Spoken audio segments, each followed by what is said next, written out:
What's doing, everybody? Today is Thursday, November 13th. The Democrat government shutdown is over. We're going to be talking about H1B visas, 50-year mortgages, Epstein's emails, J6 pipe bomber, and more. I've got Del Bigtree, Jim Pfaff, big show. I'm AlecLace. This is the AlecLace Show. The American family is under attack. Parents are the underdog of this nation. Your children are being indoctrinated. That's right. Your children. They do not belong to the state. They do not belong to the school system. They belong to you, the parents, as a blessing from God our Father. So let's preserve, protect, and fight for the American family together.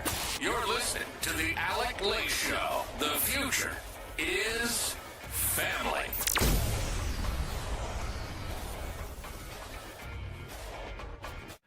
All right, welcome everybody to the AlecLace Show. I'm happy and honored to be back with you guys after a week and a half off. I was on vacation, missed out with you guys last week on Election Day.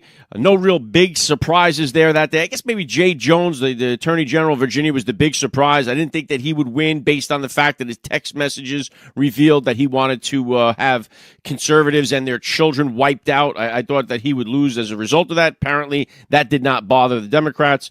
Here in the communist state of Jersey, we will continue to be a communist state run by Mickey Sherrill, who buried Jack Ciattarelli, who was not a great candidate. Didn't spend much time on that because I didn't, I don't know where everyone was saying it was so close with the polls. All the betting markets had him getting buried. And then Ma'am Danny obviously was going to run away with that because you had bad candidates in New York as well. So that kind of went up to par. We're going to talk about the elections and leading up to midterms with Jim Pfaff, who will be here. I've also got Del Bigtree from the High Wire. I'm excited to talk to him. We're going to talk a lot about the vaccine. So if you're about to have a child, or you got a child on the way, or you got kids, or you have somebody in your family unsure what to do about vaccines, getting your kids vaccinated, big interview with Del Bigtree, who has a bombshell documentary that's available now, linked down there in the description below. So we're going to get into all of that, as RFK Jr. continues to try to, unveil what the hell is going on with the reasons for so much of this autism and other stuff going on with our children that's exploded over the last 30 years. So we're going to get into that later on. Let me start out with this because there's a lot to hit on, and then I want to bring on Jim Pfaff and get into more of it. But let's start with this. President Trump came under fire the other day with Laura Ingraham because they were talking about the H1B visas. And Trump was talking about bringing in talent here to the United States. Laura Ingraham pressed him on it. His comments got him in trouble with X and the phonies out there who are now like the sky is falling, MAGA is dead. But this, I'm sure you've all seen it. It went super viral, but here's the clip. Republicans have to talk about it. And does that mean the H-1B visa thing will not be a big priority for your administration? Because if you want to raise wages for American workers, you can't flood the country with tens of thousands or hundreds of thousands of foreign workers. You also do have to bring in talent. We have plenty of talented people here. No, you don't. We don't have talented people here? No, you don't have certain talents, and people have to learn. You can't take people off an unemployment line and say, I'm going to put you into a factory where we're going to make missiles, or I'm going to put How did we ever do it before? Well, I'll give you an example. In Georgia, they raided because they wanted illegal immigrants out. They had people from South Korea that made batteries all their lives. Making batteries are very complicated. It's not an easy thing and very dangerous. A lot of explosions, a lot of problems. They had like 500 or 600 people, early stages, to make batteries and to teach people how to do it. Well, they wanted them to get out of the country. You're going to need that, Laura. I mean, I know you and I disagree on this. You can't just say a country's coming in, going to invest $10 billion to build a plant, and going to take people off an unemployment line who haven't worked in 5 years, and they're going to start making missiles. It doesn't work that way. Right, so right away, everyone right there is like, "Oh my God!" Trump said, we don't have the people here aren't talented. MAGA is dead. All these people now have jumped out the MAGA train, jumped off the MAGA train, who were never really on it to begin with. Let's be honest here. There is so much fighting going on X. It's like a soap opera over on X with the stuff. And the people leading the charge were never truly behind Trump to begin with. They were more like the people in the DeSantis camp when it came time for the primaries and all that stuff. I don't really pay much much attention to all these panicins or these losers who are on there trying to do that. And they're trying to upset the apple cart. They've always hated Trump, and now it's even though many of them have made their fortune or made their fame because of President Donald Trump, now they're like trying to stab him in the back. But that's expected to happen. We've seen it happen during the first administration too. But what Trump is talking about here is there is a skills gap in this country, and I want to play this to kind of who explains it best was Mike Rowe. I spoke to him earlier in February. He spoke about this as Trump is bringing all these manufacturing jobs back to our shores. This was always going to be the problem. Mike Rowe put it beautifully back in February. Take a listen. We got a skills gap. It's wide. It's big. We got 7.2 million men who are not participating in the workforce, not looking for work. We got $1.7 trillion in student loans on the books. We got 7.6 million open positions that don't require a four-year degree. And yet, we keep lending money we don't have to kids who are never going to be able to pay it back to train them for jobs that don't exist anymore. If we want to close the skills gap, we got to make a more persuasive case for millions of good jobs that nobody knows about and nobody understands. These are six-figure jobs or opportunities that lead straight to a six-figure career. They're everywhere. And if we don't reinvigorate the trades, I'm afraid the president's best efforts to bring manufacturing back to these shores is going to run into a real roadblock. We need an enthused workforce, skilled for the jobs that are out there. Yeah, well said. As I was telling you, I'm a railroad mechanic. I've been doing that for 25 years. I've been doing side work as an auto mechanic my entire life. I have 4 kids. We own a house. We've been able to live comfortably because of that one skill set of being able to do something mechanically. And you're not the problem. You should be on a billboard. People should look at your life as an example of what can happen when you master a skill that's in demand and work your ass off. That's still for sale. It's still important. And we have to get in front of that message, and we have to reinvigorate the trades in a way that makes this generation of kids look at careers like the ones you had and go, yeah, damn Skippy, I'd do that. And these aren't the jobs that are going to be replaced by AI. The plumbers, the electricians, the mechanics, they're not going to be replaced by AI. Yet all these things that people are trading their entire future for, they're all going to be replaced by AI. You said it, not me, but something tells me your days working on the railroad could not have been done by a robot. All right, so Mike Rowe talks about many things there, but he talks about this skills gap. How many men that are not participating in the workforce? You also have these college loan debt, so many kids coming out with unskilled labor positions to fill these jobs.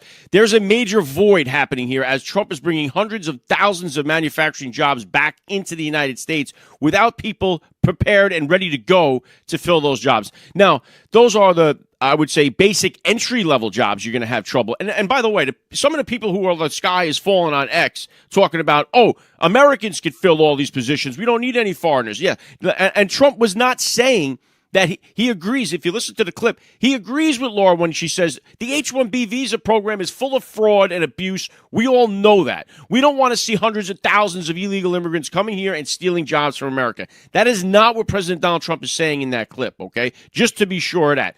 But when it does come to filling up all these jobs, they have to be filled. And right now, our education system in this country is pumping out kids full of bullshit that have degrees that aren't bringing them the skill sets necessary to fill these jobs. There is a humongous gap that is involved in this. And most of these people tweeting about it, they never worked a blue-collar job a day in their life. They never been in a manufacturing plant or in a manufacturing job. They're telling you, oh, yeah, we could all do this. Americans could do this. They've never done it. They're all a bunch of white-collar people on YouTube and on Twitter and on Instagram. They never held down a real manufacturing job. They've never had a career in a blue-collar industry. They don't know what the hell they're talking about. So it's like you listen to these people, and they sound retarded. They don't know what the hell they're talking about. Now, what Trump is talking about here is bringing in the specialists. That's why he references the Hyundai plant, about people coming in for these specialized positions to fill those jobs immediately and be able to train the American workers. And that's what he's talking about.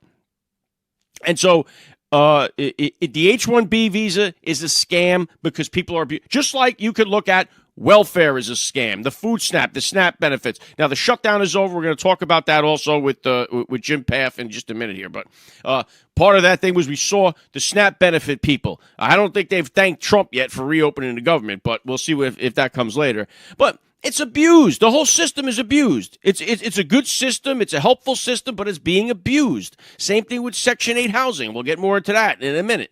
But all these systems in the country are being abused. The H1B visa system is being abused. Trump's talking about bringing in specialized people here from around the country to help us with some of these positions that are going to be available when it comes to especially like these AI computer chips and all this other stuff. These are things that you're going to need people that know what the hell they're talking about in order to train the American people. That's what he is referring to here. He's not saying Americans don't have the skills, Americans can't work. He's just saying they need to have these people come in here to get it off the ground to help train the American workforce. That's why he uses the Hyundai dealership. I would say if you look back at like World War II, when we built the nuclear bomb, right, we had the Manhattan Project that it was like 130,000 people or however many people were involved. We had American-born people doing that, but it would never have happened without the specialists that were brought in to do all of the beginning stuff. They had people from all over the world, Europe and Germany and Canada, come in, the specialists, to do the whole the network of the thing, and then it was the Americans that built it. I mean, but without those people doing it, we never would have got it finished. It's almost like right after World War II, we brought in like 2,000 German scientists, right? Operation Paperclip. We brought in 2,000 German scientists. And amongst other things, that led to the Saturn V rocket that took us to the moon, right? So now, should we not have brought in those German scientists and allowed the other countries to have those bright minds that brought us this technology? I mean, so that's Trump is talking about bringing in the best of the best. He's always said that. We need to bring in the best of the best because we don't want the rest of the world to have the best of the best. We want them. So that is the point there. It's not Trump saying, oh, and by the way, we have the first net migration loss ever in like forever. All of a sudden, after 4 years of Joe Biden flooding the country with illegals, we now have a net negative when it comes to immigration. We've got more people leaving than coming in. Haven't had that. Trump made that happen. So Trump is working on getting illegal immigrants out of here. Trump is simply talking about bringing in the best of the best. And he's talking about bringing in people that are specialized in getting this stuff done. It's not a knock on the American worker, which, by the way, there is a problem with the American worker, especially with the Gen Z people. Right now, you think Gen Z is looking forward to a 25-year career in a factory? That's not what they're interested in. You talk to regular blue-collar jobs. If you know somebody that owns an auto mechanic shop, talk to them about hiring Gen Z to come in there and get them help. They don't want to do the work. They're not into the blue-collar industries. And so that is a problem that you're having. And you're having this problem with the people that are coming out of college, not equipped for these jobs that are going to be available. And there's going to be lots of these jobs available. And they're good-paying, high-paying jobs that Americans can get and raise a family on. And Mike Rose sounded the alarm on that. Trump understands this problem, and we got to get these jobs filled. If not, we're going to lose these jobs offshore. And so we need to get, number one, get these things up and running.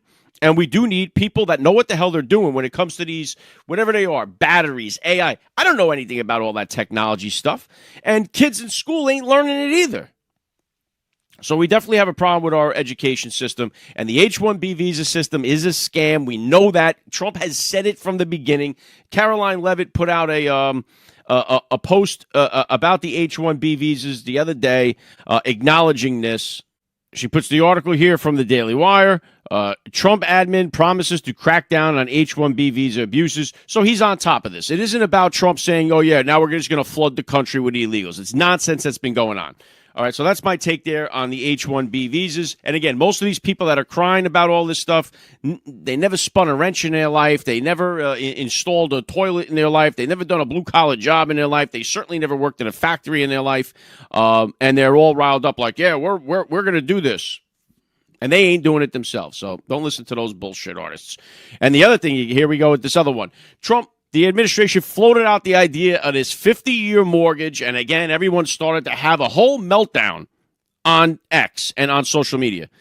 So what about the 50-year mortgage that's been floated around?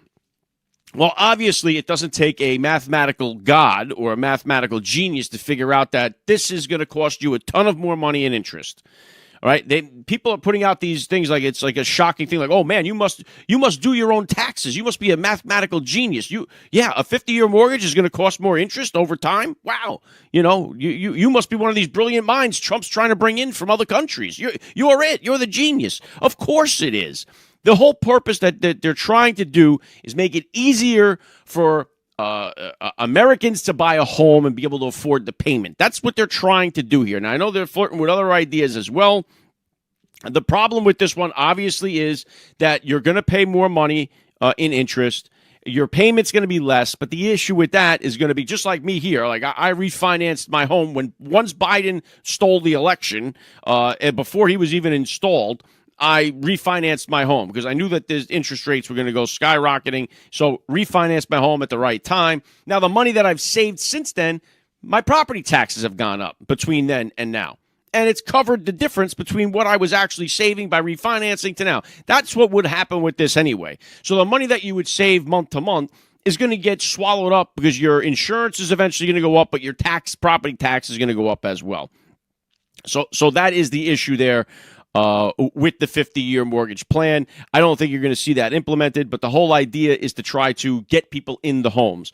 But in my opinion, what I think needs to happen here is that there needs to be a focus on young families in the country. We focus so much on the low income or whatever you want to call it, the Section 8 and public housing. The government, which I should say the taxpayers, because we are the government, there is no government money, it's taxpayer money. The taxpayers spend $70 billion a year on public housing and Section 8 housing. $70 billion a year we spend on that. And our focus is mostly on single mothers, broken families, and we keep that whole scheme going because people do everything they can to stay in that bracket once they're in it. They never come out of it. All right? They know we saw during the pandemic here, not during the pandemic, sorry. It was like the shutdown. We saw during the shutdown so much exposed about SNAP benefits, how people are hustling them, using them to buy cigarettes, alcohol, selling them for cash, buying all kinds of unhealthy stuff. We saw some of the abuses of the SNAP program. But they know, people in Section 8 public housing, they know exactly how to work the system. The people that are wealthy in the high bracket, in the millionaire bracket, they know exactly how to work the tax code to get away with everything. Trump told you that during his first debate there with Hillary Clinton back in 2016. He said, hey, I know how to work the tax codes. My lawyers, they all know how to do it. And you know what? So do all Hillary Clinton's donors. Don't blame me. We know how to beat the tax code. All the people on the top know how to beat the tax code, so they don't have to worry about paying all these taxes that they would pay if their code was different. They know exactly how to play the game. The people on the bottom know how to work the SNAP programs and the assistance and public housing. They know how to work the program. It's the people in the middle, the working class, that are getting screwed by the entire thing. And it's always been that way. And it makes you feel like a sucker for doing all of it. It really does. Sometimes, but the pride that you get, you feel like, you're providing for your family, you're doing the right thing. That's what keeps you going. But sometimes you look at it, you feel like a total sucker because you see these people freeloading off stuff and they're laughing at you. You're getting up to go to work, maybe going to a second job just to be able to pay the rent and put food on the table, take your family on maybe one vacation a year. And these people are laughing at you. Both on the top and on the bottom. They're laughing at you. Like, yeah, get to work. Hurry up, get up, catch that train, get to work. You sap. I gotta get more sodas in the fridge here. Get to work because you're paying for all of it. And the people on the top, you keep the whole thing moving. So it's one of those things where it's like and by the way, we have a problem with our nuclear families being broken apart in this country. I've been harping on that for years. You guys know it. It's a main theme of the entire show. We got a problem directed at our families. And we need to do something to help get young families the opportunity who are doing it right to start rewarding those people who are doing it right. The working class people who are doing it right need to start getting rewarded. So my plan for something like this would be different than a 50-year mortgage. The whole idea of buying a house that separates it from renting is to build equity. Right? That's the only thing that I see anyway. And I'm not a real estate guy or nothing like that, but that's the reason why you do it. You buy a home to try to raise your young family and build some equity. The problem is that you're hammered with insurance, and the average homeowner stays in his home like 10 years, 10, 12 years max. That's the average year that you spend in your home. And the interest is front loaded. So that first 10, 12 years, you're paying most of the interest on that. You don't even start paying down a lot of the principal till after that. The banks know this. They get all the money up front. And so that's the problem with all this stuff.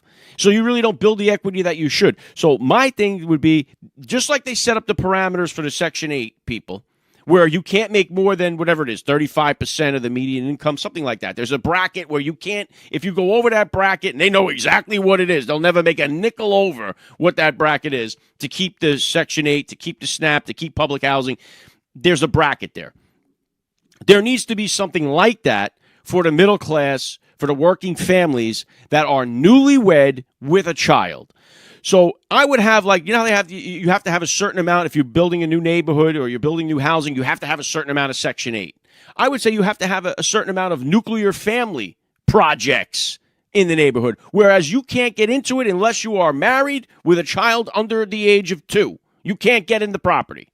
I mean, you need to build houses like that. And to go along with that, there should be zero interest for the first, 5 years. If you're married with one child, zero interest for the first 5 years. Let them build some equity. But they'll never let the banks take it in the chin, right? They'll never let the banks take it on the chin. It's always the taxpayer. We got to take it on the chin. We got to give rent-free, interest-free housing to all the people on the bottom. And we're paying for that. So we take it on the chin. The banks don't ever do that. They're going to get it all up front. They don't even give you a chance to breathe. So unless something is done about that, say, hey, or how about this? No property taxes for the first 5 years. No income taxes for the first 5 years. Something to benefit people that are doing it the right way. There has to be something that focuses. Now, will people abuse the system? Of course. You're going to have a gay guy and a lesbian living in the same house pretending that they're married so they can reap the benefit. You're going to have some kind of craziness. But it should be the parameters of you must be married and have a child under the age of 2. So you're just starting out with your family, and it should be available to those. And they should be able to check, instead of the welfare worker, have marriage counselors come in and check, make sure your marriage is healthy and stuff. Most of the divorces that are happening come under financial stress. That's what it's all about. It tears so many families apart. And then forget it. Once they get into the family court system, forget it. The family is done. It goes into the meat grinder. Family court system is completely corrupt. So families go in there, they grind them up, they come out broken families, children grow up without a dad. The whole thing is terrible. But I think we need to focus on the nuclear families. We have to build more housing. We have to get rid of the illegal aliens. There's a lot to happen there. We have to stop these companies like BlackRock, obviously, buying up all the single family. You should not be allowed to buy single family homes when you're in those certain brackets like these people with these industries, companies that are just buying up all the shit. It shouldn't be allowed. We know that. So there's things that can happen that can help the housing problem that we're seeing. But also, too, again, you have so many people complaining like, Gen X, you didn't have it the way I had it. They make it sound as if it's not going to be a struggle or it's not going to be a challenge. It still is. Like it's all, you bought your home for this, or you didn't have to do. It was still a struggle. It's still you're still going to be faced with challenges. So it's like, stop crying. It's like, don't depend on the government to do it for you. Otherwise, you might as well go to Section 8. If you're going to depend on the government to solve your problems, you're going to be waiting a long time. But there should be something done to focus on our nuclear families, and I would suggest something like that. If you're going to build housing that's available only to young families, only young families are allowed to live in there, and that's it.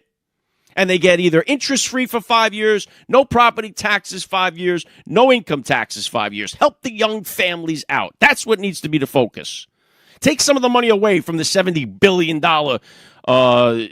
SNAP benefit program. I didn't even include that. Just public housing and Section 8, $70 billion. You include the SNAP, forget about it. So take some of the money away from there. Tighten up the ship on that. You can only use the SNAP benefits for certain things. The whole thing got to be rearranged. And again, it's all screwing the middle-class worker. So obviously the 50-year mortgage, not the way to go. I mean, obviously I don't think that's what's going to happen. It's going to just put more money in the bank's pocket. And it's not giving you the opportunity to build any equity in the house. So I just think something else needs to happen to help our young families. All right, last thing, I want to get Jim Pfaff on here. I want to hit on the January 6th pipe bomber, Steve Baker, not the touchdown maker. He broke this story about the FBI covering up the January 6th pipe bomber, which we've all felt was the case for a very long time here. Steve Baker was on the podcast here last year or whenever it was, I believe, right before he went into jail for his role in January 6th. I had him on the show. But he broke this story.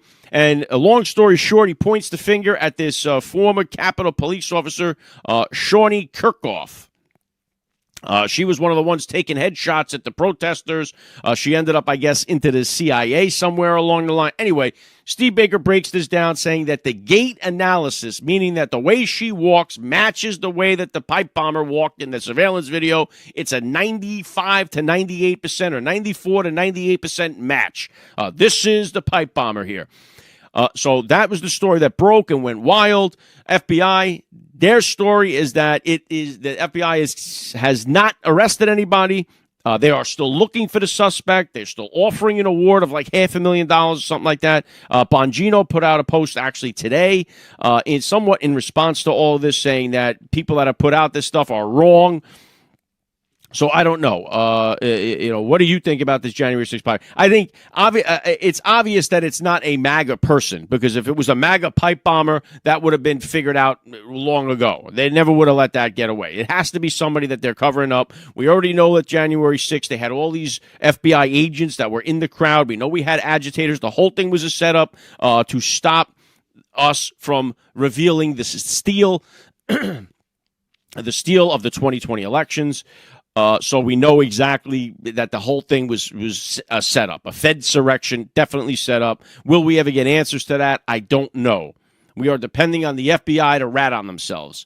So we are depending on them to say, yes, this was an inside job by the FBI. Will the government ever do that? I don't know. I don't know if we'll ever see it. But it seems like Steve Baker could be right here. I mean, he could very well be right. It seems like his investigation there, or his report, his journalism seems to be pretty good. I mean, I've read it. I don't know if you have. It seems, he makes a convincing argument. And it does seem like most likely it was somebody that was on the inside that did this. I mean, that seems like a no-brainer. But will the FBI ever tell on itself? I don't know. That's almost the same thing here that we've seen now with, last thing, we got Charlie Kirk. I hate seeing what's happened with Charlie Kirk.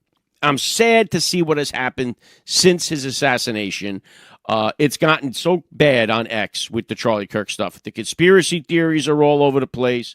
And it's funny because we went from the beginning of these conspiracy theories that, Charlie Kirk was wearing a bulletproof vest. A bullet bounced off his bulletproof vest. Then we had the Magic Mike. He was wearing a microphone. The microphone is what shot him. We went through all these different theories that were nonsense with Charlie Kirk, and now it comes down to was it Israel that shot Charlie Kirk? Everyone's putting words in Charlie Kirk's mouth. People are publishing text messages that were private, that were sent by Charlie Kirk. Everyone's trying to make an angle out of this. And the FBI did their part of the investigation. They're not involved in this anymore, as far as I know. They're not looking into anything else with the Charlie Kirk. This is a state trial now that we're going to get, hopefully, on TV. It will be televised so we can watch the trial. They pushed it back. The defense asked for more time for discovery. Some of the things, are they shady? Absolutely. Do they raise questions? Yes. Especially the way that the text messages were written. But one way or the other, we will find that out in the trial easily. I mean, they will easily be able to say, hey, here's some previous text from Tyler Robinson. He either types like that or he doesn't. I mean, it's one or the other. So we'll find out. I mean, everyone's like, they're so sure that the FBI created the text messages. Well, if in the trial it comes out and they say, well, here's 500 text messages from Tyler Robinson using the same language, well, then there goes that theory. I mean, so things will come out in the trial that will give us a chance. I know the main thing that they focus on is the 30-06 bullet stopping in Charlie Kirk's body. Many people are saying that would never happen. Many people are saying it's happened before. We have point to cases where the 30-06 bullet did stop inside the body. So I don't know. And it's, and the truth is nobody knows. So everybody's theory can play. And this thing has been engagement farmed to the max. The Charlie Kirk assassination has been engagement farmed like there's no other story in the past 3 years. People have made a fortune about the Charlie Kirk conspiracy theories, putting up TikToks and tweets and all this other stuff.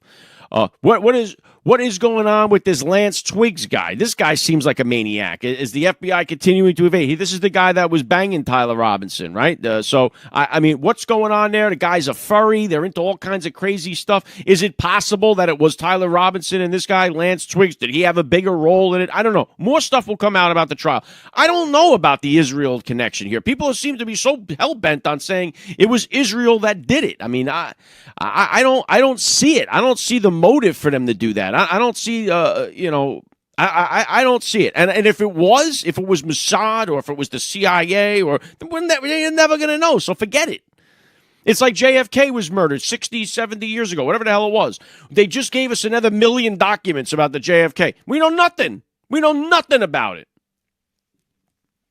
So if it was, then you're never going to know. And here's the thing. What is the risk-reward factor? If Israel did it and then it's discovered that Israel did it, then that's the end of Israel for the United States. Like, that's it.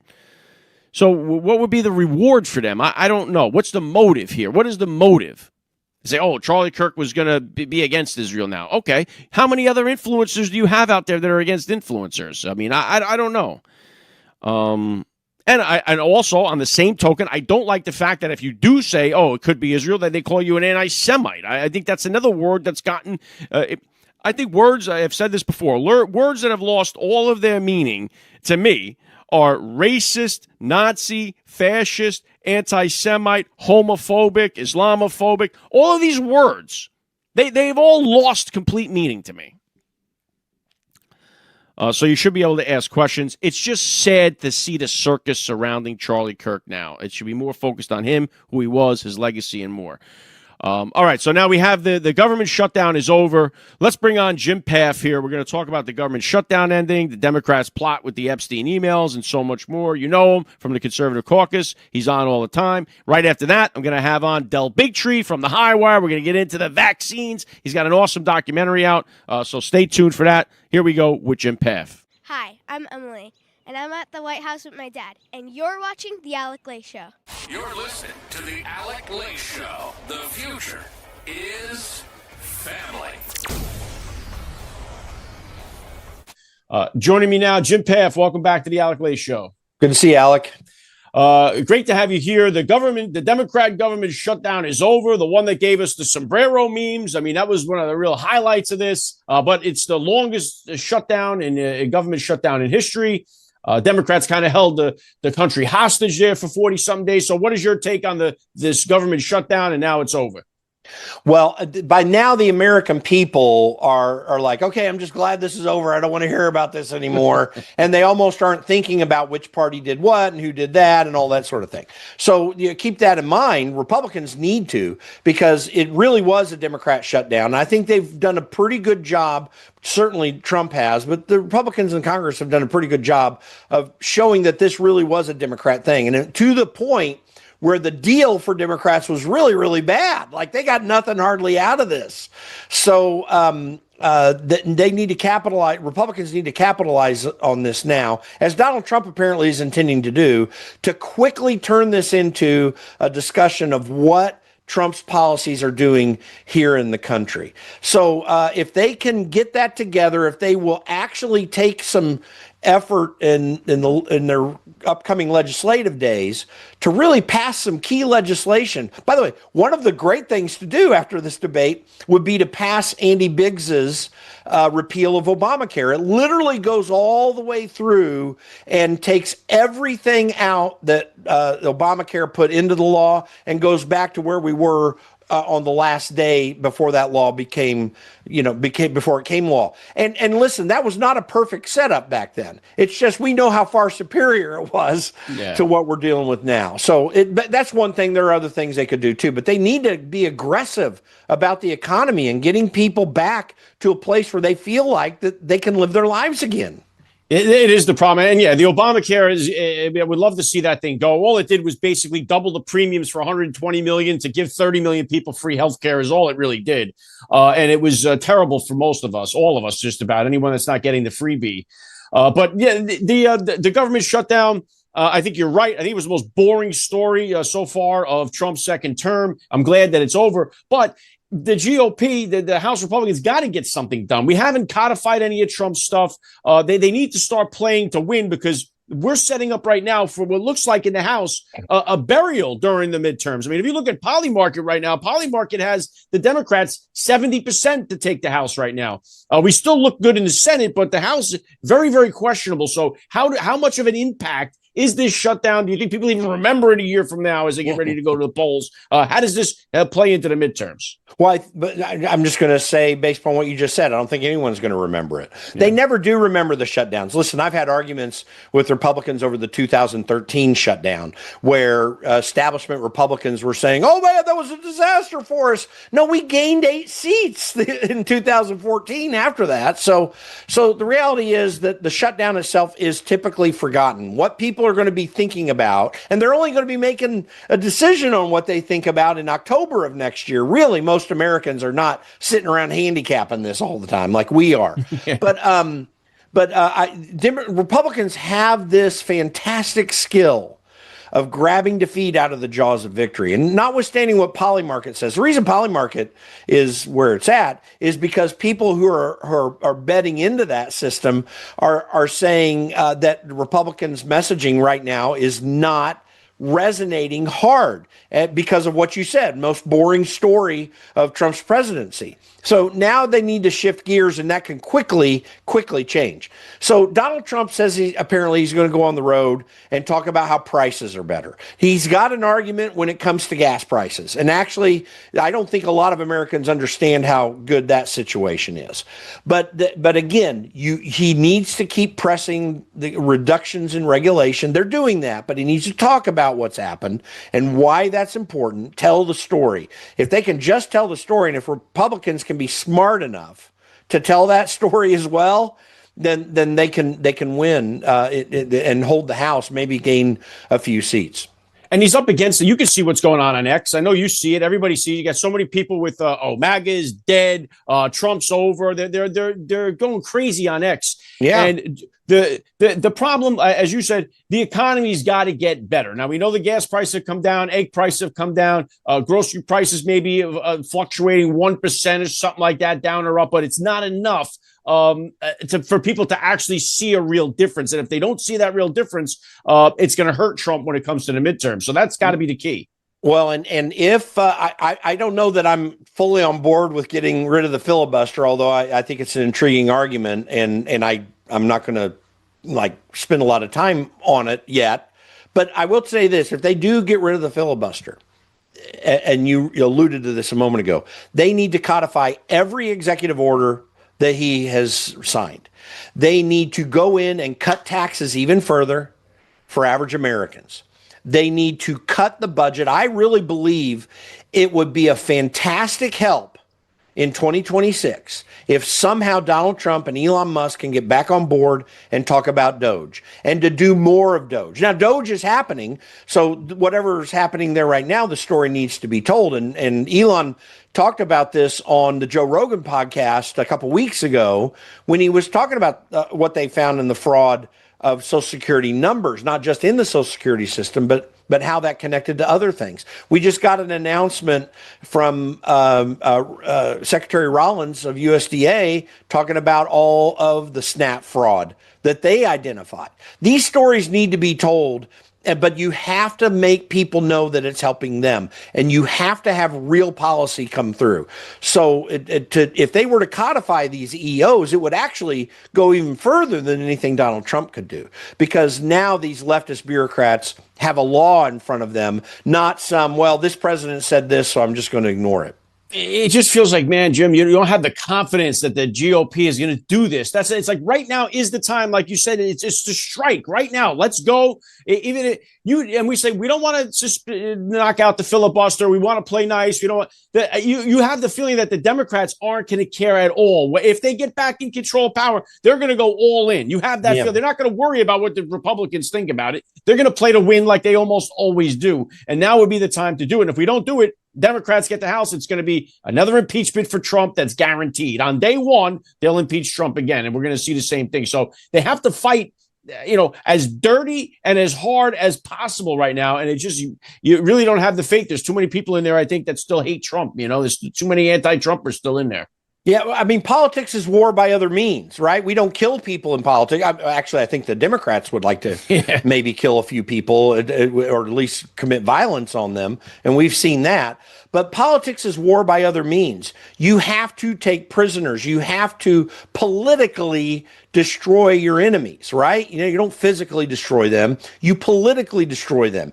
Make Chuck Schumer look like the fool that he's been through all this. For example, let him just die on the vine and let his progressive radical left take him on and destroy him. I mean, Bernie Sanders is already out there saying they want to repeat what happened in New York City with Mamdani wherever else they can. They're serious about going down that path, and they will destroy things if they can. But and you are right, they have to be aggressive in legislation. Well, I'm concerned about that in the sense that there was this provision placed in what was initially a clean CR in whatever compromise they made with Democrats, for example, to get rid of some hemp products. Now, a lot of people, listen, we can have an argument about that all you want. Hemp products are not THC lace. That is not marijuana.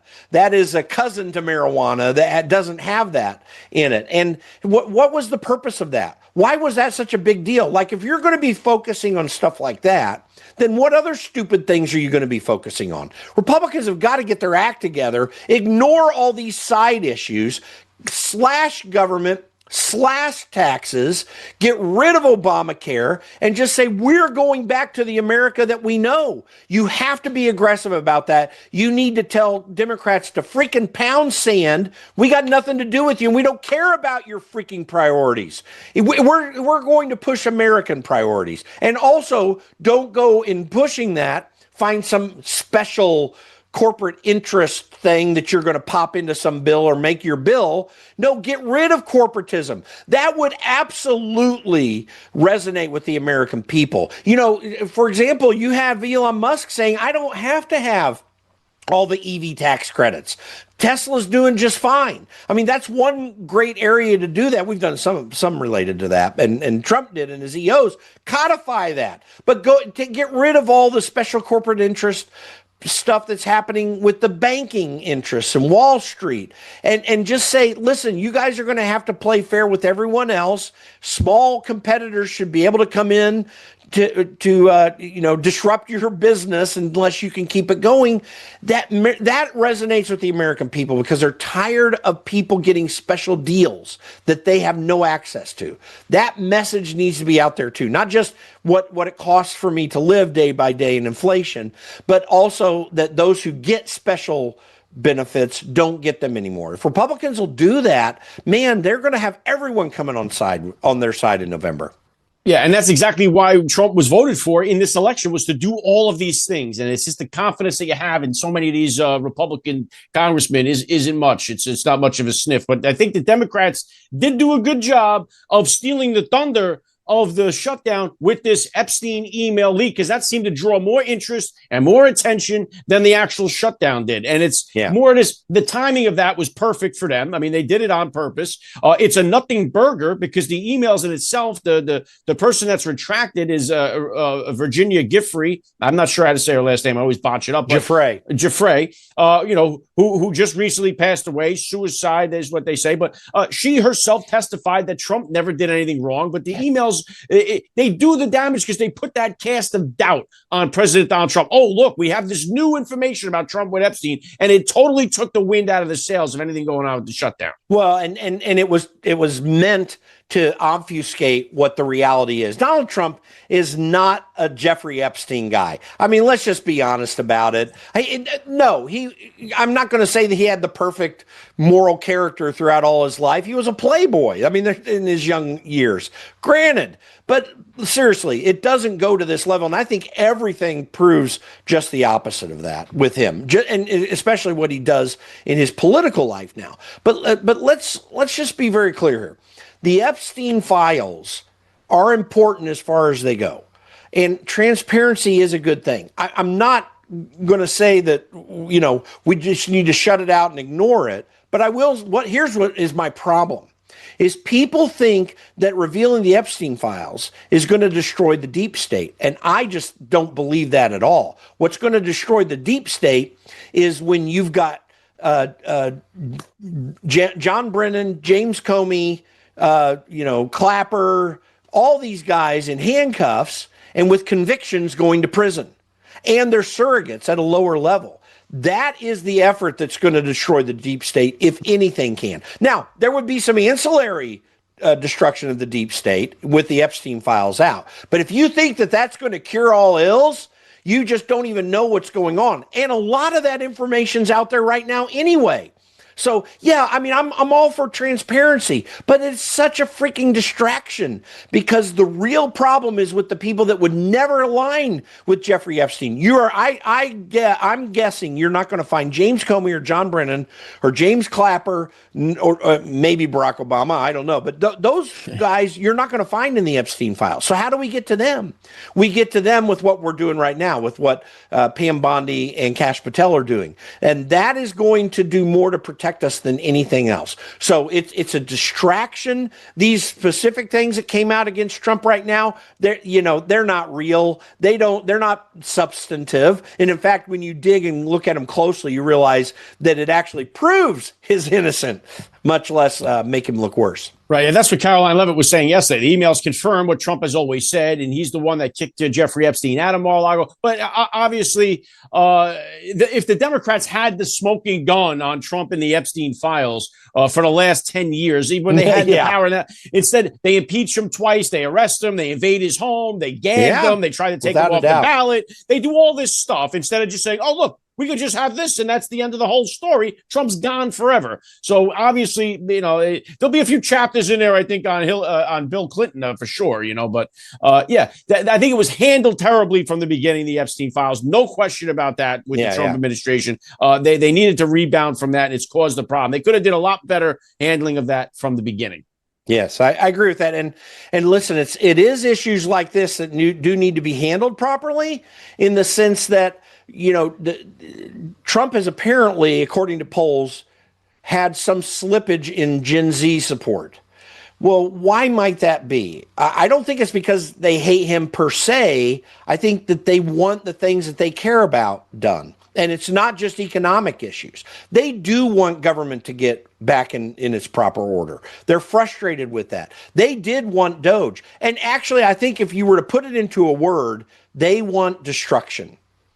And Donald Trump represented a destruction of everything excessive in government.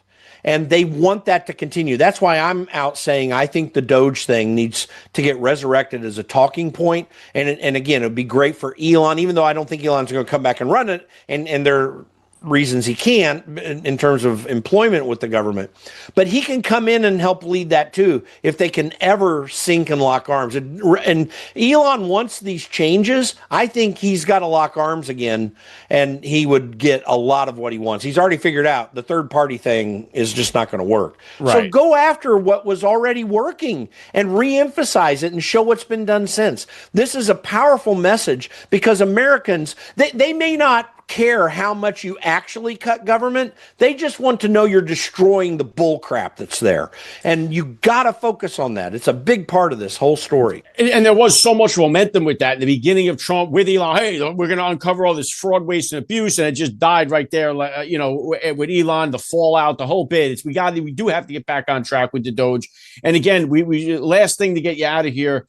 We're going to be talking about for the next year is the midterms lining up to that. What, if any, what are the key races in the House right now that you're looking at that are going to be maybe make or break on how this thing is going to go? Is there any kind of key race where the pendulum is going to swing? I don't think it's going to swing on one race. I think one of the factors we're going to still trying to figure out is where all the redistricting stuff goes. So initially coming into this, before the redistricting thing blew over, I felt we had some opportunities to pick up seats in California. That's probably gone now. Yeah. Okay. But we do need to focus on the races where there are new Republican seats. Every one of these districts in Texas, for example, that are new Republican districts, yeah, that's great that they're Republican districts, but you actually also have to go out and grab them. You're talking about, in many cases, you're going to have brand new candidates that people still have to get introduced to. You have to determine that, yeah, we won that battle, but we better win the election or else that didn't matter at all. And other places, Ohio's going to have some. Indiana apparently is going to have some. We already have some in Missouri. And Florida's going to be doing that. You got to go grab every one of those. You need to target those things firmly at the beginning to make sure that they're going to be winnable and you're going to hold them. There are going to be some battleground districts for sure, but I think the biggest thing we better pay attention to is not losing even one of these seats that we grab up, because Democrats are going to make sure that they get the ones that they grabbed up. Yeah, there'll be nothing worse than us getting these new seats and then losing them come midterm. That would be terrible. All right. Well, we're going to talk. By the way, don't keep in mind on this too. There's still a development in play. The Supreme Court may come and strike down the civil rights districts, so to speak. Though that may change things up again very soon. Again, you got to grab every one of those districts. Well, we're going to have a year to break it down, so we're definitely going to be jumping back into it. Jim Pfaff, Conservative Caucus, got the link down in the description below. Always great to see you, my friend. Good to see you, Alec. All right, grateful to Jim Pfaff for giving me a few minutes of his time here on the podcast. Great to see him back on the show. What'd you guys think about the interview? Hit me with a comment down below. Obviously the midterms are going to be huge because they're going to mean whether Trump gets impeached again or not. Because the minute they get in there, the Democrats will impeach Trump again, no questions asked. So it's got to be all hands on deck. We got 1 year to go, and we got to rally the troops around Trump. All right, let's turn our attention here. Vaccines. We all know that there's a problem with vaccines. You smell a rat when it comes to vaccines. And one of the interesting things is nobody is involved in politics more than the pharmaceutical industry. Nobody pumps more money into Washington, D.C. than the pharmaceutical companies do. The people talk about Israel, AIPAC. They couldn't sniff the amount of money that the pharmaceutical companies are pumping into D.C. and the politicians and getting legislation, all this stuff, right? The pharmaceutical companies are top-notch when it comes to that. And we know that they're corrupt. And RFK has sounded the alarm on the amount of autism that has spiked in this country and everything else. You know it. You've seen it yourself. If you're around my age, you grew up with kids that never got any of this stuff, that now it's very common. Something's wrong here. Well, you got to, and especially if you're having kids and you're unsure, get the information. Check out this film by Bigtree, An Inconvenient Study. This is mind-blowing. It's mind-blowing that this is not out here for us to all see. It's a study never published. An Inconvenient Study. It's done by Informed Consent or Action Network with Bigtree. Bigtree on the high wire. I watched so much of him during the pandemic. because we were being lied to. He was another guy censored and everything else, but he was very good during that time. He still is. The High Wire, one of the best that's out there. I've been trying hard for a long time to get Del Bigtree on the show. Now that this documentary is out, he's doing some media hits. Finally got him on the show here. I'm excited to get him here. So let's jump into it. Again, An Inconvenient Study. The link to that documentary is down there in the description below. Watch it, share it. Here we go with Del Bigtree.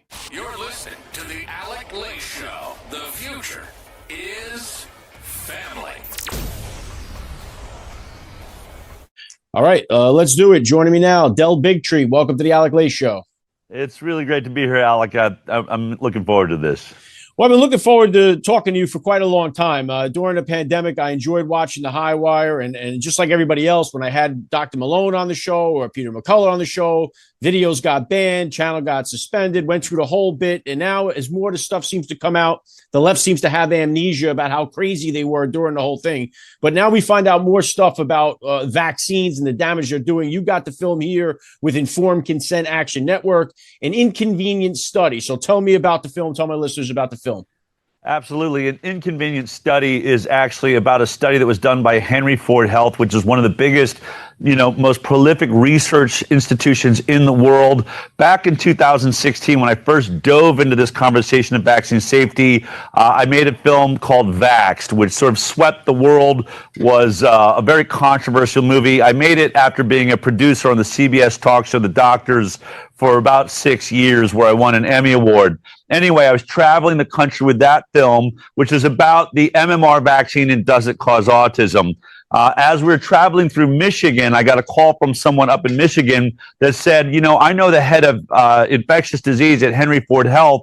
Would you like to meet them? I said, sure. So we went out to dinner. His name is Dr. Marcus Zerbos, world-renowned scientist, works with the WHO, does a lot of the great work on infectious disease around the world. Anyway, he sat down at dinner with me, Alec, and the first thing he said really shocked me.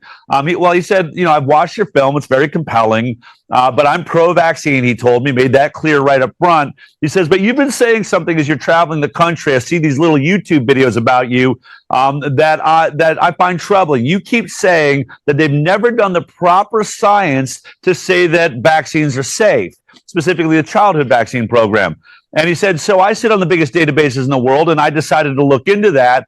And I'm shocked that I have to sit across from you and tell you you're right. I did not know. We've never done the placebo-based trials that are gold standard for every other drug. It's never happened with vaccines. He said, so that, doesn't mean that vaccines aren't safe. It just means we can't say that they're safe. I said, yeah, well, you are saying they're safe, and I think that's a problem, which means all of media, all of science is lying to the public.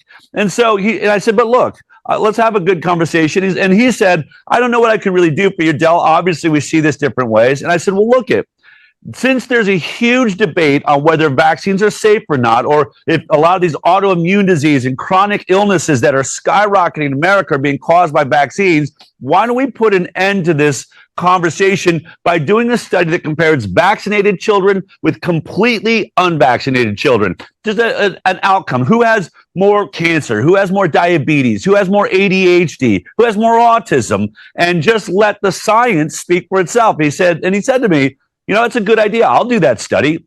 And so that was 2016. By 2020, he finally finished that study. He actually did it with all the kids that had been born into the Henry Ford Health system. So they had all of their records. And that meant there was about 16,500 kids that were vaccinated. Then there was 2,000 that had never received a vaccine. And so they compared who had higher rates of autoimmune disease, things like that. And the results were really incredible and shocking. Only one problem. He refused to publish it. He just wouldn't publish it. And I kept asking him why. And finally, I decided, since I thought this was very important, by 2022, it had been 2 years, I took hidden cameras. I wore like a little pen camera like James Bond and a watch camera and some recording equipment. And I went to dinner with him and I asked him about the study and I asked him, why aren't you publishing it? And he told me, and it's a big part of the film, you see this hidden camera footage in An Inconvenient Study. You can watch the film for free at inconvenientstudy.com. He ended up saying, this is a good study. It's a very important study. I just can't publish it because it'll be the end of my career. I'll be finished. He was obviously getting pressure, I guess, from Henry Ford Health, The pharmaceutical industry, obviously, I'm not behind the scenes. I don't know where that pressure is coming from, but that's the heart of this movie. And what we show you is this study, which shows really dramatic rates of illness amongst the vaccinated. The conclusion of this study is you're 2.5 times more likely to have a chronic disease if you've been vaccinated. And then rates like neurodevelopmental disorders, which includes like speech delays, 6 times the rate of neurodevelopmental disorders amongst the vaccinated compared to the unvaccinated. Autoimmune disease, almost 6 times the amount of autoimmune disease amongst the vaccinated. These are just catastrophic numbers. Remember, a study that showed a 50% increase would be a big deal. This isn't 50%. This is like 500%, 5 and 6 times the rate of illness. And so that's what this movie is about. Is this study, do we want to know this? How many studies like this have been done? And as it turns out, depending on how you look at it, there's at least 5 studies like this that compare vaccinated to unvaccinated, and they're all showing the exact same thing, which is the vaccinated are the sickest among us. I think that's a problem, since we were told the whole point of this vaccine program was to make our children healthier. Yeah, Adele, it's so important. I got the link to the film down there in the description below, but it seems like whenever you try to, and this is a multi-billion-dollar industry, so the minute you start to just question it, they label you with the anti-vax, and almost like they call you a Nazi or they call you a fascist. They hit you with that anti-vax label, and it's like they go bananas anytime you try to ask a question about this stuff. We see that with RFK Jr., with what he's going through just by the study. But Adele, I have 4 kids myself, and I've watched them, all throughout their school years, and my wife and I will say the same thing, like every parent in our generation does. Where did all these allergies come from? Why does every kid got some kind of allergy? Why does every kid got some kind of ADHD or on some medication, or he's got some autoimmune deficiency, autism? And you ask these questions, and it seems like if you want to do the study like you're saying here, the vaccinated versus the unvaccinated, we get some answers. For the vaccine companies that are selling this stuff and making a fortune, like the doctor said, would put them out of business. They have no incentive to right this ship. So what do the people do here, especially parents that are about to have children, their first kids, and they're seeing all this overwhelming information? What are they supposed to do? Well, first of all, take that information in. Our job as parents is to be informed, to take in all sides of a conversation and then decide, what we really think. We do a lot of work to pick out the strollers, which now are the car seats. Did the car seats get through a crash test? How did that do? We're doing research on, should I use glass bottles with my baby, or stainless steel, or plastic? And then there's bisphenols. We're all becoming more and more and better educated around these issues. We're reading the ingredients on food, because now we recognize that just because something's on the shelves in the supermarket doesn't mean it's actually safe or healthy for us. As it turns out, the FDA has allowed things into our food supply that poison us. Really unfortunate. And as you start looking deeper and deeper, you realize our regulatory agencies are doing less to protect us and more to protect the industries, which you're seeing Robert Kennedy Jr. talk a lot about this. He's the first HHS secretary to finally take petroleum dyes out of our children's cereals, like Fruit Loops. Why did that take decades when we knew it was causing cancer and learning disabilities and things like that? He's also removing arsenic and lead from baby food. Who would have ever thought Gerber and these companies were looking the other way on arsenic and lead in food giving to our infants? But as it turns out, we finally have an HHS secretary that says, I'm no longer going to gaslight you, and I'm not going to protect the industry any longer. That's coming out of the food immediately. So these changes are helping us all understand, wait a minute, maybe I gave the regulatory agencies way too much of my faith, and now I need to do my own homework. The problem is coming into the medical space, vaccines. We're intimidated by it. We feel like this is the one thing I want to just be able to hand my baby to my doctor and walk away. I don't know how to read the ingredients list on a vaccine. I don't know how to determine whether it's safe or not. I thought they did all that work. But what you find out in an inconvenient study, and if you do any research into vaccines, even reading the warning label that, I could tell you how to find those online, you start realizing they are testing vaccines less than every other drug we take. You would have thought the opposite. You would think that a totally healthy baby that technically doesn't need anything, it's really healthy, that we're going to inject them with a product like hepatitis B vaccine on the first day of life, that we did robust safety studies. But then when you look at it, right on the package label, they almost brag about the fact that the hepatitis B vaccine was only tested on 147 children in the trials, and that they had no placebo group, no group to compare it to that didn't get the vaccine to see if some of the things that happened in the vaccinated group were more than if you didn't get the vaccine. Nothing like that. And then you find out that the follow-up time was only 5 days. This is the shortest safety study in pharmaceutical history on a vaccine that's injected into your day one old baby. And then roll back the cover and say, well, what is this vaccine for? It's for hepatitis B, a sexually transmitted disease. I don't think my infant's going to have sex for quite some time. And then really, hepatitis B is only if you have multiple partners, if you're really promiscuous, or if you're sharing heroin needles. So why in the heck does my baby, my day one old baby, need this vaccine of all vaccines? And then some doctor might tell you, well, the mother could be hepatitis B positive. Yeah, but we blood test every mom before we have them in the hospital. We know if they're hepatitis B positive or not, and we know that's like 0.3% of moms in America. So like 99.7% of our moms never, ever needed this vaccine in our baby. And then what happens if you decide in a hospital that you don't want it? They start threatening you, like, we're going to call Child Protective Services. Wait a minute, you're going to call Child Protective Services because I don't want to inject my baby with a sexually transmitted disease they have absolutely no way of coming in contact with for like decades? This is the type of investigation that I'm doing on the high wire, and you can see that work. It's at the heart of an inconvenient study, which is a really short film. It's about 75 minutes long, and you can see all of the issues that I have found with this program and the science that we've been lied to about. But ultimately, they've never done, and you can take this to the bank, they've never done the proper placebo trials that they should have done to establish these products were safe. They can't say they're safe. They don't know if they're safe. So the only way now that we have 16 vaccines given in 72 doses and counting, they're looking at having 100 vaccines in our children by the time they're 18 in the next 2 or 3 years. This program has gone crazy. Now, look, I wouldn't, and I'll just finish up by saying this. I wouldn't be challenging this system if we had the healthiest kids in the world. If like they're bright, shining, and healthy and running around and robust, who would care if, we're giving more vaccines than we've ever seen before? But the opposite is true. In the 1980s, we had a 12% chronic disease rate amongst our children. That's either a neurological disorder or an autoimmune disease makes up chronic disease. Well, now that our vaccine program spiked from the 10 vaccines we received in the 1980s to now, 54 shots of multiple viruses and bacteria, that chronic disease rate is now 54% of our kids. That is the greatest decline in human health. So no one can tell me, and no one should be able to tell you, look how great vaccines are. They're making our children healthier. Well, whether or not it's the vaccines or not, one thing's for sure, our children are not healthier. They're sicker than we've ever seen them. And we have the sickest nation of children in the industrialized world.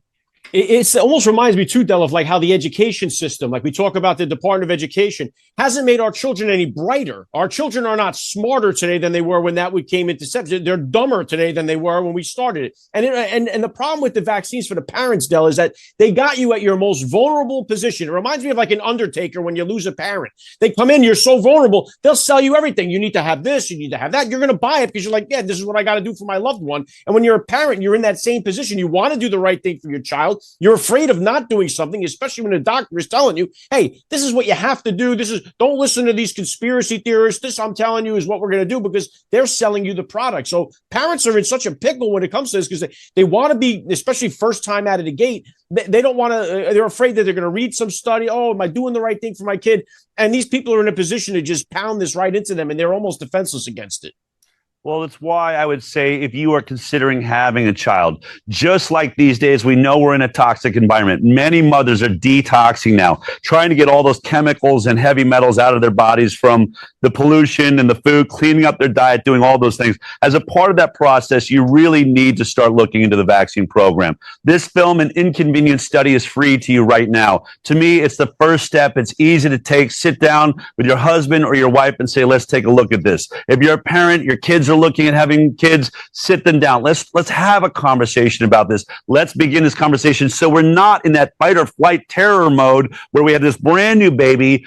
Our doctors are screaming at us, I could get this baby killed. And then you go and inject them with something that is actually putting them at greater risk than anything they're going to come in contact with in the first 6 months of their life. And the babies are dying. This is a stat. We have more babies dying on that first day of life than every other industrialized nation combined. Guess what most of those other countries aren't doing? They're not injecting a hepatitis B vaccine into that day one old baby. Now, look, is that anecdotal? Yeah. But what else would we be doing in America different than the rest of the world that's making our babies die at higher rates? And by the way, these aren't my stats. They're stats from CBS. They're stats from major news organizations that admit to this death rate. So I would say you got to do your own homework. I wish we could just trust our doctors. And I want to be clear. It's not that the doctors are, nefarious or trying to injure your child. They haven't looked at the science. They are not scientists. They trust what the CDC tells them. And the CDC has been corrupted by that money you're talking about. The lobby of pharma. Pharma is the most powerful lobby in Washington. It outspends oil and gas 2-1. We fight wars in the Middle East for oil and gas. Pharma's been giving them twice as much money, so nobody's watching them. Nobody's got any laws protecting them. And have we talked about the fact that the vaccines are the only product in America that you cannot sue the manufacturer if it ends up injuring your child or killing your child, that they are totally scot-free. So there's no reason for them to do a safety study. They have absolutely no vulnerability. If it injures you, then you have to sue the government. The government stands protecting the pharmaceutical industry from you. It's the only thing like that in this country and has absolutely made this very... Can you imagine all of the fen-phen or the Vioxx or the talcum powder that we found, was causing cervical cancer and things like that? All of those lawsuits could never happen if you just called those products vaccines. If you just changed the name to vaccines,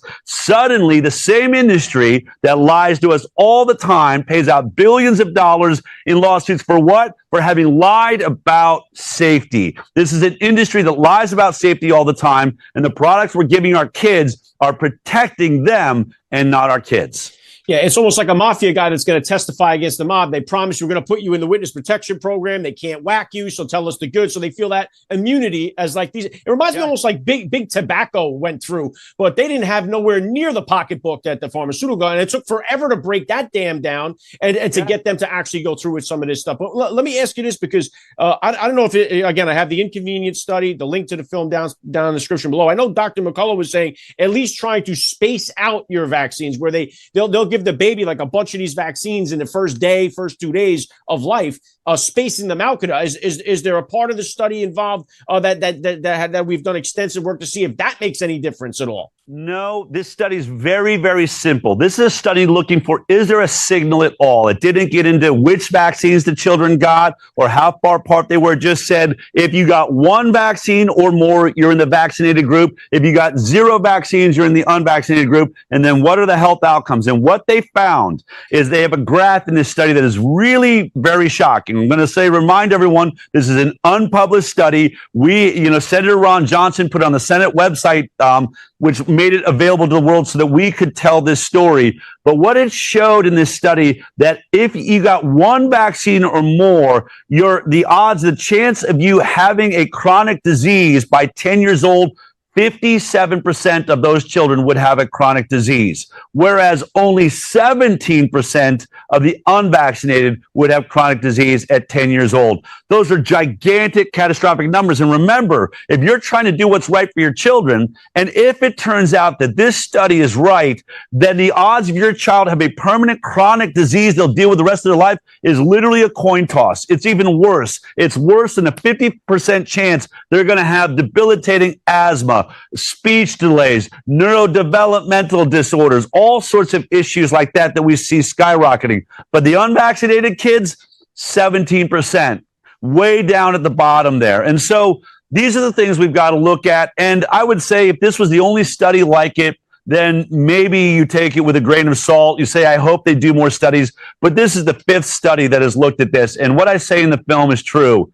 There's not a study, there's not a regulatory agency in the world, there's not a major medical establishment in the world that has been able to do a very simple study comparing vaccinated to unvaccinated and show us that the vaccinated are healthier. I find that shocking. You are telling me this product is supposed to make my kids healthier, but you can't do a study that shows they're doing better than the kids that aren't getting them? Why? How is science not able to show us that? I think they're hiding something. I think this is, one of the biggest cover-ups of all times. But you can make your own decision. Start by watching an inconvenient study for free at aninconvenientstudy.com. I got the link down there. So it's scary, though, just because when they send you home and then now for the rest of your life, you're dealing with this with your child who might have asthma, who might have some kind of immune deficiency, and they don't care. Then now you're gone. They did their part and they're out. They're immune. They're protected. And now you're dealing with this as a parent for the rest of your life. And you're looking around going, why does my kid have this? Why does my kid have that? And anybody mentions, hey, this vaccine, there's nothing you could do now because you can't put the toothpaste back in the tube. The stuff's already in the kid's system. And so now you're at a loss. You're living with it. That's absolutely right. And look, you did ask Peter McCullough. Some doctors say spreading the vaccines out. Certainly, giving 10 vaccines to a small baby all at one time makes no sense. There's never been a study. Once they gave one vaccine, they never did a study to see, does it react any differently if they get 2 at a time, or 3 at a time, or 5 at a time, or 10 at a time? They just assume it's okay. But you know what? Just over a week ago, in vaccine court, where they were suing the government because they can't sue the manufacturer, a family just won a case on SIDS, sudden infant death syndrome. And what they showed, because there was a lot of doctors and scientists that were involved with this baby, that the baby died 5 hours after receiving 10 vaccines. The baby was only 11 months old. This is really going to set a new precedent. And because of it, in Florida, they're looking to pass a law that every baby that dies of SIDS, which is sudden infant death syndrome. There's also sudden unexplained death, which happens, I think, after a year and a half old or 2 years old, just a difference in age. But this crazy statement that we just don't know why the baby died. Well, in Florida, they're going to pass a law that the vaccine records have to be attached by the doctor that finds that child dead or the coroner saying, we want to know when they got the last vaccines. Now, when I say that, I would assume most people around the world would be saying, weren't they already tracking vaccines? I mean, don't they, isn't that something that would attract? And when you look at VAERS, the system that where you report injury or deaths from vaccines, what you discover is over 70% of the sudden infant death syndrome happened within 2 days of vaccination. So that shows you there's a direct mountain, an uptick that happens right around vaccination, not on day 5 or 10 or 20 or 30 days after vaccinations, right there in that area, 70%. And the fact that our government's never said, hey, maybe it's the vaccinations. Well, finally, I think that that's changing. And again, do we want to be the ones that discover that with our own babies? So Peter McCullough is right. At least spread them out. I would say at least get out of that hospital. If you're not hepatitis B positive, there's no reason to be getting a hepatitis B vaccine. Get out of the hospital and then start doing your research. I think this is going to be a huge debate, actually. The Advisory Committee on Immunization Practices, which is the body at the CDC that decides if vaccines get added to the schedule, childhood schedule, taken off.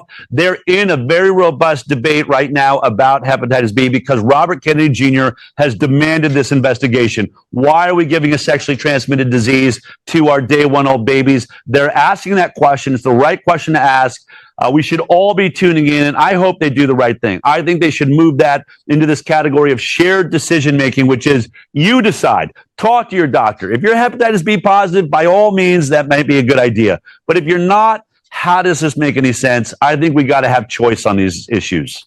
And I do think, Del, and I'm going to get you out of here. I do think that because of the COVID-19, I think that brought the real attention, the spotlight to all of this stuff. You're saying this thing was 2016, way predating COVID, but it opened the eyes to so many, especially parents who were afraid to give the COVID shot to their kids. I remember having the Surgeon General in Florida, Latipo, on the show here, who was against that. And that is another one of the videos that got pulled down. But it opened the eyes for a lot of these parents saying, well, why do I got to give my kid this COVID shot? And we've been lied to about the COVID vaccine. vaccine, but the tagline has been trust the science. And if you go anywhere against that parameter, they start calling you the conspiracy theorist and an anti-vaxxer. Once you get that label, then you're just looked at like you got the tinfoil hat. And it's like, no, we're trying to actually get some answers to this because we're afraid of what we're putting in our kids' bodies.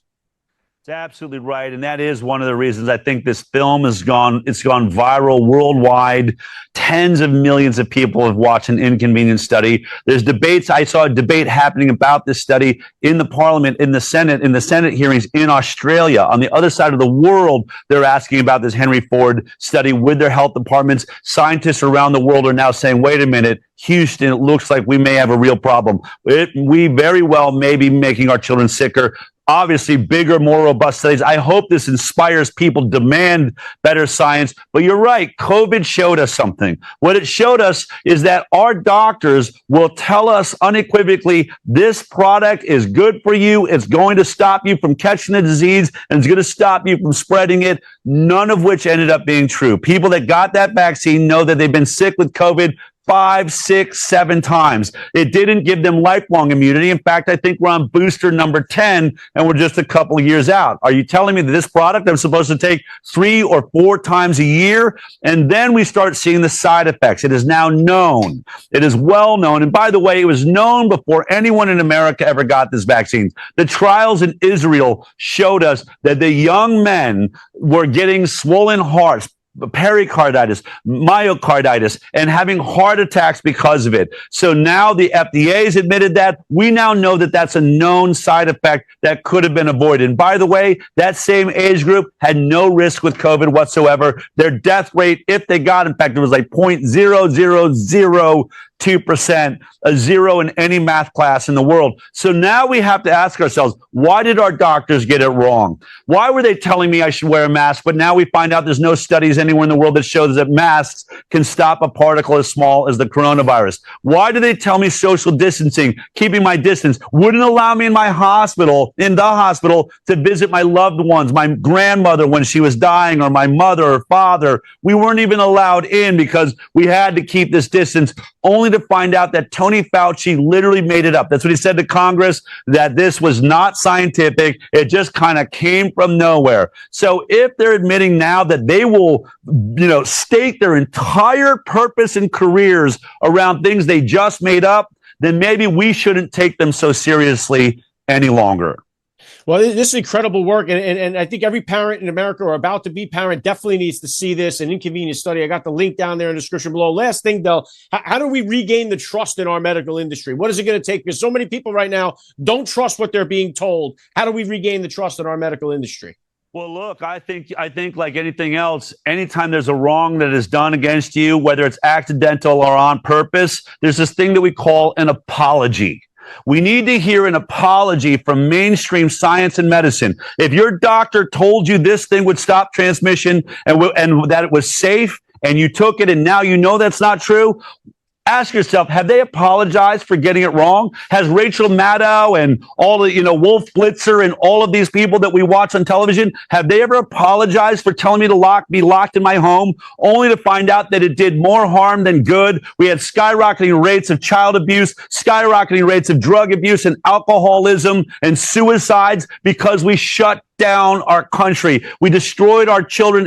Those of us that had children in very formative years, like they were just about to go into high school or making a transition, or their sports suddenly were shut down. Those kids that lost 2 or 3 years on their education, it wasn't fair. It wasn't right. It is time that every news agency, if I'm ever going to listen to you again, I want an apology. Every doctor that told you this was safe, would stop transmission, give us an apology. And then we will begin the process of atonement that will come to some space of forgiveness. Forgiving, but never forgetting that you got this wrong. But we can't even start that process until the major institutions of this country and the world and the WHO and the CDC and the FDA and HHS and NHS in England and every news agency says, We are sorry. We got it wrong and therefore put many of you at risk. We took away your lives. That wasn't fair. That was authoritarian, and it is never going to happen again. I want to hear those words. And then let's talk about bringing back some confidence. Amen, Del. That's a banger. I love your style there. An inconvenient study. I got the link to the film down there in the description below.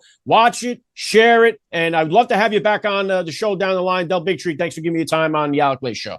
I look forward to doing it again. Take care, Alec.